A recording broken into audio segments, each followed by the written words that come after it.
राज्याचे दोन उपमुख्यमंत्री म्हणजे देवेंद्र फडणवीस आणि अजित पवार यापैकी अजित पवारांची सध्या अवस्था खायाने पियाने गिलास तोडा बाराना अशी झालेली आहे।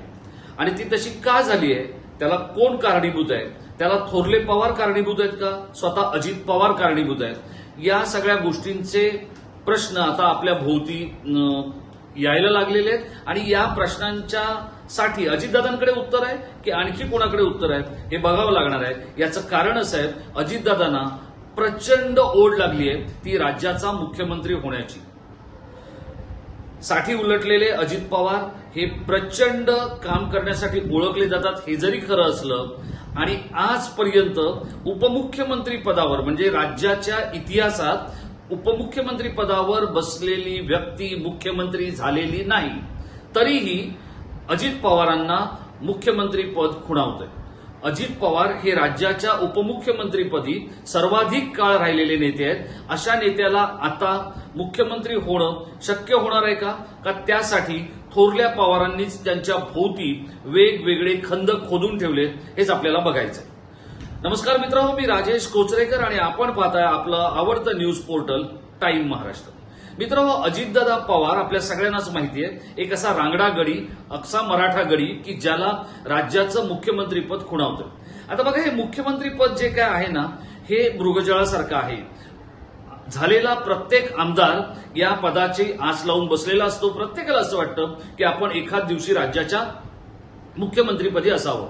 आता अजितदादा पवार हे खासदारही झालेले आहेत, त्यांचा दिल्लीत जीव रमला नाही, त्यांना राज्याचं जे काही राजकारण आहे ते खुणावत होतं। आणि त्यामुळे जेव्हा राष्ट्रवादीची स्थापना झाली तेव्हाही सुप्रिया सुळे केंद्रात किंवा दिल्लीत आणि राज्यामध्ये अजितदादा अशी राष्ट्रवादीची मांडणीही करण्यात आली होती।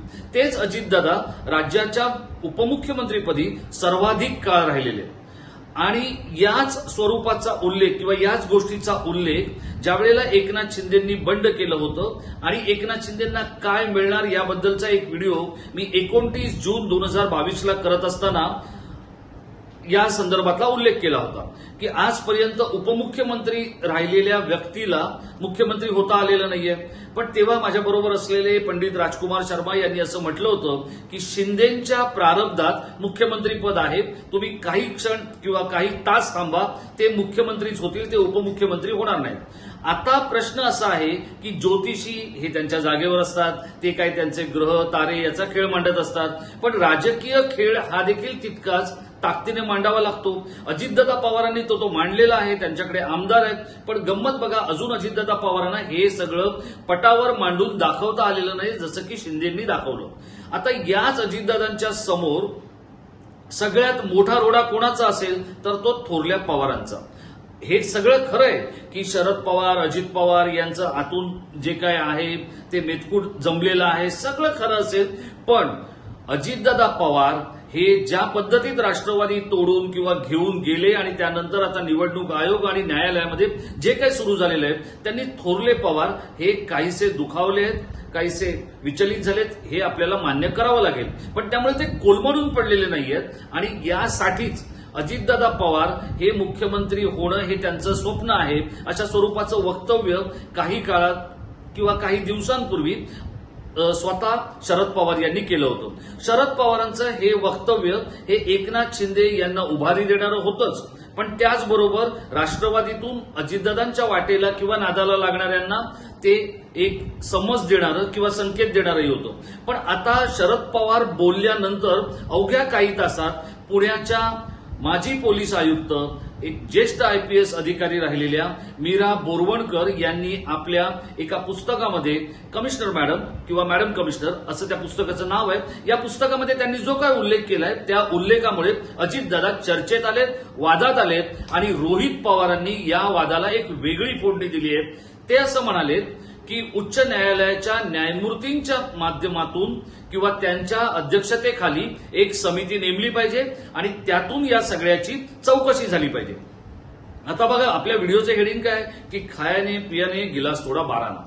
अजितदादा पवार हे त्यांच्या राजकीय कारकिर्दीमध्ये सगळ्यात बदनाम कधी झाले तर त्यांनी पहाटेचा शपथविधी करून त्या शपथविधीचे जे काही सप्तफेऱ्या आहेत ते मोडून ते पुन्हा जेव्हा राष्ट्रवादीत गेले त्यावेळेला ते नाक मुठीत घेऊन नाही तर त्यांचं पूर्ण जे काय नाक आहे ते अगदी खिशात घालून सदऱ्याच्या परत त्यांना जावं लागलं होतं आणि त्यामुळे त्यांना प्रचंड मनस्ताप झाला होता. हा मनस्ताप कोणामुळे झाला तर हा मनस्ताप शरद पवारांमुळे झाला असं स्वतः अजित पवारांनीच राष्ट्रवादीतून युतीमध्ये गेल्यानंतर किंवा युतीच्या सत्तेत गेल्यानंतर वांद्र्याच्या कार्यक्रमामध्ये सांगितलं होतं. त्यानंतर भुजबळ तर रोज बोलत आहेत. अशा रीतीने शरद पवारांनीच कसं अजित पवारांना बदनाम केलं किंवा अडचणीत आणलं हे आपण याआधीही पाहिलेलं आहे. याच्यानंतर जर आपण बघायचं झालं किंवा बोलायचं झालं तर या सगळ्या गोष्टी किंवा भाजपच्या बरोबर जाणं वगैरे या सगळ्या गोष्टी ज्या काय आहेत त्या थोरल्या पवारांच्या साक्षीने आशीर्वादानेच होत होत्या असं स्वतः अजित पवारांनी सांगितलेलं आहे. पण आता हे अजित पवार जे बदनाम झालेत उपमुख्यमंत्रीपदी असताना किंवा वादात आले ते कोणामुळे तर शरद पवारांच्या मित्रामुळे. आणि तो मित्र कोण आहे तर शाहिद बलवा. शाहिद बलवा हे खूप मोठे बिल्डर आहेत. महाराष्ट्रातले नव्हे तर देशातले खूप मोठे बिल्डर आहेत. देशातले एक यशस्वी उद्योगपती म्हणून त्यांच्याकडे पाहिलं जात होतं. पण 2G घोटाळा झाला. त्या घोटाळ्यात त्यांचं नाव आलं आणि ते तुरुंगात गेले.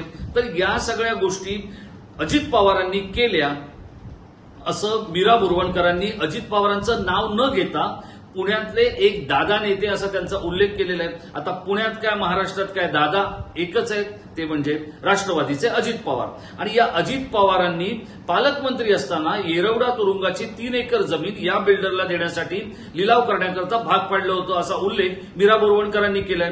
तर मीरा बोरवणकरांवर या संदर्भात खटला दाखल केला जाईल किंवा त्यांना नोटीस पाठवली जाईल असे संकेत राष्ट्रवादीच्या अमोल मिटकरींनी दिले.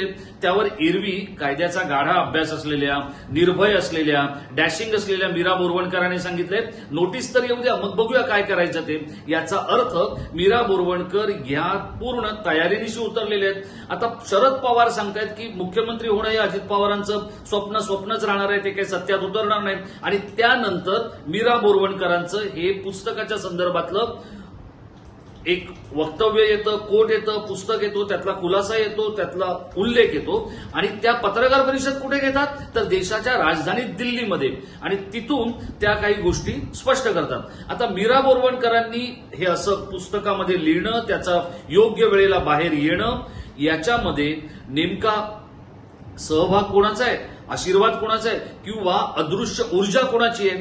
ती ऊर्जा त्या पुण्यातल्याच अदृश्य शक्तीची आहे किंवा नागपूरच्या अदृश्य शक्तीचे हे देखील बघावं लागेल. याचं कारण असं आहे की ज्या वेळेला 16 आमदारांच्या अपात्रतेसंदर्भातला मामला आणि माहोल तापलेला असताना अजितदादा मुख्यमंत्री पदी विराजमान होतील असं त्यांचे समर्थक सांगतायत. पण या सगळ्या गोष्टी होत असताना अजितदादांना कुठेतरी एक चाप लावण्यासाठी हे सगळं केलं गेलंय का हे देखील बघावं लागेल. आणि ते जर नाही झालं तर जी गोष्ट मी आपल्याला सांगितली की अजितदादांची अवस्था जर आता अजितदादा बघा 3ऱ्यांदा उपमुख्यमंत्री झालेले आहेत आणि जर इतका वेळ उपमुख्यमंत्री राहिलेली व्यक्ती इतकं प्रशासन इतकं काम किंवा आता जे सगळे मंत्री आहेत अगदी देवेंद्र फडणवीसांपेक्षा जास्त काम हे अजित पवार करतायत. पण अजित पवार हे मुख्यमंत्री होणार की नाही याच्याबद्दल शरद पवार यांची एक वेगळी भूमिका आहे, भाजपची एक वेगळी भूमिका आहे. आणि असं असताना जे अजितदादांनी केलं मीरा बोरवणकरांच्या काळामध्ये किंवा मीरा बोरवणकरांनी जो उल्लेख केला त्याची न्यायालयीन चौकशी करण्याची मागणी ही रोहित पवारांनी केलेली आहे. म्हणजे अजित पवारांच्या भोवतीचे खंदक हे स्वतः पवार कुटुंबियांनीच खोदलेले आहेत आणि त्या खंदकामध्ये अजित पवारांचं मुख्यमंत्री पदाची खुर्ची कोसळणार का हाच खरा विषय आहे. त्यामुळे अजित पवारांची अवस्था अशी झाली आहे की इतकी सगळी क्षमता इतकी सगळी ताकद इतका सगळं ऊर्जेचा स्रोत त्यांच्याकडे असताना याच्या आधी थोरल्या पवारांमुळे आणि आता एका निवृत्त IPS महिला अधिकाऱ्यामुळे अजित पवारांच्या साठी किंवा अजित पवारांच्या ललाटी खायाने पियाने गिलास तोडा 12 नावाला धंदा झालेला आहे. त्यामुळे या सगळ्यातून आता अजित पवार कशी वाट काढतात हे देखील बघावं लागेल. आपल्याला काय वाटतं अजित पवारांना या सगळ्या त्यांचा जो काही अश्वमेघ दौडतोय किंवा धावतोय त्याला व्यसन घालण्यासाठी थोरल्या पवारांनी भाजपमधल्याच किंवा सत्तेमधल्या काही लोकांना सोबत घेऊन अजितदादांना मारलेली ही चपराक आहे का किंवा मीरा बोरवणकर यांचा बोलविता धणी कोणी वेगळा आहे का? आपल्याला काय वाटतं आपण आमच्या इनबॉक्समध्ये व्यक्त व्हा आणि आपल्याला जे वाटतं ते आपण व्यक्त झाल्यानंतर त्यावरचा वेगळा व्हिडिओ आम्ही घेऊन येऊ. महाराष्ट्राच्या राजकारणातल्या अशा काही महत्वाच्या घडामोडी, घटना, समाजकारणातल्या महत्वाच्या घटना जर तुम्हाला अगदी थेट, बिनधास्त आणि अचूकपणे पाहायच्या असतील तर तुम्ही टाइम महाराष्ट्राला सबस्क्राईब करा. तोपर्यंत पुढच्या एपिसोडपर्यंत आपण स्वतःची काळजी घ्या. धन्यवाद.